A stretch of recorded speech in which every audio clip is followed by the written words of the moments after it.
महाभारत में माता कुंती और गांधारी के बाद द्रौपदी ही ऐसी स्त्री थी जिसका जिक्र आज भी महाभारत का नाम लेते समय किया जाता है। द्रौपदी को सबसे सुंदर स्त्रियों में से एक माना जाता था। वे न सिर्फ सुंदर थी बल्कि साबासी बुद्धिमानी के साथ साथ हाजिर जवाब भी थी। लेकिन क्या आपको पता है कि द्रौपदी में भले ही ये सभी गुण थे, लेकिन तीन बड़े अवगुण थे। द्रौपदी के इन तीन अवगुणों के बारे में युधिष्ठिर ने अपने भाइयों को बताया था। उन्होंने ये अवगुण तब बताए जब पांचों भाई अपनी पत्नी द्रौपदी के साथ स्वर्ग जाने के लिए निकले थे। हमेशा सत्य व धर्म के मार्ग पर चलने वाले युधिष्ठिर को आज भी धर्मराज कहा जाता है।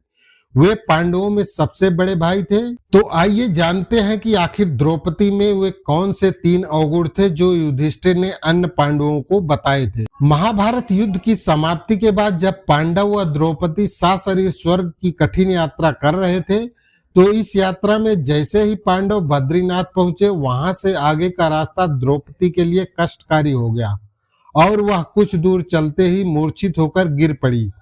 तभी युधिष्ठिर ने बताया कि उनमें कौन से दुर्गुण थे जिनकी वजह से वह स्वर्ग यात्रा पूरी नहीं कर पाई। द्रौपदी का पहला अवगुण बताते हुए युधिष्ठिर ने कहा कि द्रौपदी को अपने रूपवती और बुद्धिमती होने का बहुत अहंकार था। वहीं किसी भी चीज का अहंकार इंसान को दुर्गुणी बनाता है।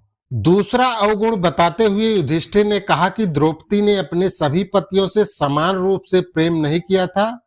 वे अर्जुन से बेहद प्रेम करती थी। किसी एक के प्रति झुकाव होना, समान न रहना भी एक अवगुण है।